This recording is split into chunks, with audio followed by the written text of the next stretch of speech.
देवेंद्र फडणवीस लौट कर तो आ गए हैं, लेकिन इस बार मुख्यमंत्री नहीं बल्कि उप मुख्यमंत्री बनकर लौटे हैं, जिसे विरोधी दल देवेंद्र फडणवीस का डिमोशन कह रहा है।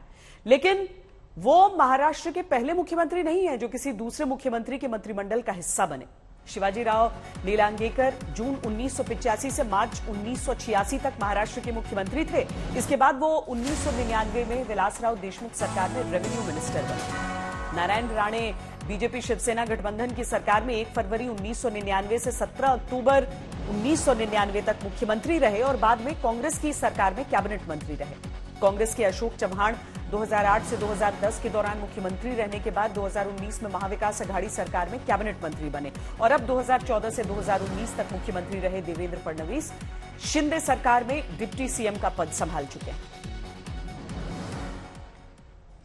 हमेशा शेर 2 कदम पीछे जाने के बाद लंबी छलांग लगाने की प्लानिंग करता है, ऐसा कहा जाता है। बीजेपी ने भी शिंदे को मुख्यमंत्री बनाकर अपने कदम पीछे जरूर खींचे, लेकिन उसकी प्लानिंग महाराष्ट्र की राजनीति में लंबी छलांग लगाने की।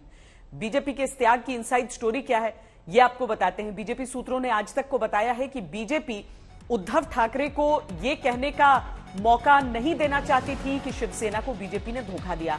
एक शिवसैनिक को मुख्यमंत्री बनाकर बीजेपी ने छवि बनाने की कोशिश की है कि वो बाला साहब ठाकरे की विरासत को सपोर्ट करती है। बीजेपी ने तय कर दिया है कि शिवसेना पूरी तरह एकनाथ शिंदे के हाथ में चली जाए और ठाकरे परिवार को शिवसेना से अलग थलग कर दिया जाए। अब 2024 के चुनाव में बीजेपी आसानी से ये क्लेम कर सकती है कि असली शिवसेना उसके साथ है। शिंदे को मुख्यमंत्री बनाकर बीजेपी ने सुनिश्चित कर लिया है कि शिवसेना का बगावती खेमा अगले 2.5 साल तक रहेगा। शिंदे के मुख्यमंत्री बनने से शिवसेना के बचे खुचे विधायक भी अब शिंदे खेमे के साथ आ सकते हैं। शिवसेना के कमजोर होने से 2024 में बीजेपी अपने दम पर सरकार बनाने के लिए चुनाव में उतरेगी और मुकाबला सीधे एनसीपी और कांग्रेस से होगा। यही गणित लगाकर बीजेपी ने इतना बड़ा त्याग किया और देवेंद्र फडणवीस के बजाय शिंदे को मुख्यमंत्री पद देकर एक तीर से कई निशाने साधे। हालांकि शिंदे के मुख्यमंत्री बनने से महाराष्ट्र बीजेपी के नेता भी शॉक्ड हैं, लेकिन कह रहे हैं कि बीजेपी आलाकमान ने ऐसा फैसला लिया है तो कुछ सोच समझ कर लिया होगा। बहुत गर्व हुआ, हमारा नेता इतना बड़ा है, इतने बड़े विचार का है और पार्टी को आगे बढ़ाने वाला है, इसलिए हमें बहुत गर्व हुआ। और हम उनके साथ पिछले 20 साल से काम करते हैं, फडणवीस साहब के साथ। ये ऊंचे विचार वाला इंसान है। आज भी उन्होंने अपनी ऊंचाई बताई। 106 एमएलए हमारे चुन के आए हुए बीजेपी के और 10-12 एमएलए अदर भी हमारे साथ है, तो भी शिंदे साहब को उन्होंने मुख्यमंत्री का नाम उन्होंने बताया। कल आप लोग खुद देवेंद्र फडणवीस को मिठाई खिला रहे थे। सरकार गिराने का सहरा जो है वो देवेंद्र फडणवीस के सर पर आप लोग लगा रहे थे। इस तरह के नारे लग रहे थे कि अगले मुख्यमंत्री जो हैं वो देवेंद्र फडणवीस होंगे और उसके बाद ऐसा होता है।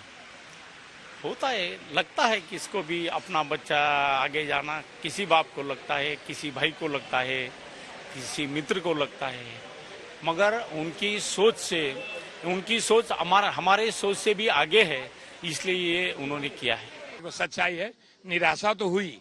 हम सब लोग जान रहे देवेंद्र फडणवीस जी फिर से मुख्यमंत्री बन रहे हैं। उसका सबसे बड़ा कारण था कि इस मुंबई शहर में या महाराष्ट्र के और मुंबई शहर का विकास इतना रुक गया था, गतिविधियां तो हुई नहीं और गति बढ़ी नहीं।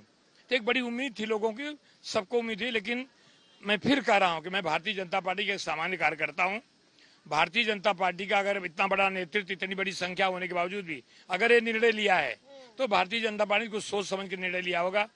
हमारे जैसे बहुत कार्यकर्ता निराश है, मैं अकेले नहीं हूँ। जरूर चेहरे से पढ़ा जा सकता है, लेकिन जो निर्णय लग रहे हैं आप जैसे कि मतलब कि बिल्कुल मन बिल्कुल उदास हुआ है। देखो, उसको छुपा नहीं रहा हूँ, लेकिन साथ साथ ये भी कहता हूँ ना कि ये निर्णय कोई ऐसे तैसे तो नहीं लिया है ना, कोई परीक्षा में बैठ के फेल तो नहीं हुआ है ना।